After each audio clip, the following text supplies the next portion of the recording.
বাংলাদেশও গণতান্ত্রিক দেশ, মালয়েশিয়াও গণতান্ত্রিক দেশ। ব্যবধানটা কোন জায়গাত?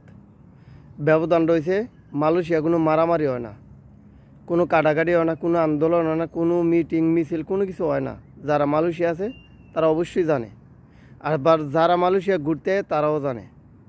অথচ বাংলাদেশ প্রতিনিয়ত প্রতিদিন কোনো না কোনোভাবে কোনো না কোনো মার বুক খালি হইতেছে।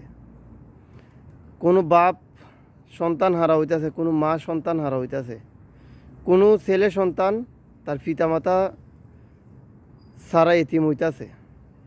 প্রতিনিয়ত এত আন্দোলন, এত কিছু চলতেছে বাংলাদেশ। অথচ এই যে মালয়েশিয়া দেখেন, এই যে মালয়েশিয়া, যারা মালয়েশিয়া আছে তারা অবশ্যই জানে মালয়েশিয়ার বিষয়ে, মালয়েশিয়ার ব্যাপারে।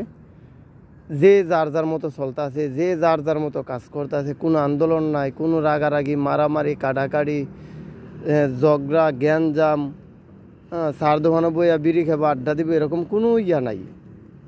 হ্যাঁ, খারাপ ভালো অবশ্যই থাকতে পারে একটা দেশের ভিতরে, তারপরে বাংলাদেশের তুলনায় অনেক শতে গুণে ভালো। যদি মালয়েশিয়া গণতান্ত্রিক দেশ হওয়ার পরেও এত সুন্দরভাবে তারা তাগো দেশটারে পরিচালনা করতে পারে, কিন্তু আমরা পারি না কেন? মালয়েশিয়ার সরকার যদি গণতান্ত্রিক দেশ হওয়ার পরেও এত সুন্দরভাবে দেশটা পরিচালনা করতে পারে, কিন্তু আমরা পারি না কেন? কী এর অভাব? মানুষের অভাব, দক্ষতার অভাব, শিক্ষার অভাব, কী এর অভাব? সততার অভাব। সততার কারণে আমরা পারি না। আমগো ভিতরে সততা নাই, আমরা একজনে আরেকজনের ক্ষতি চাই, এর কারণে পারি না।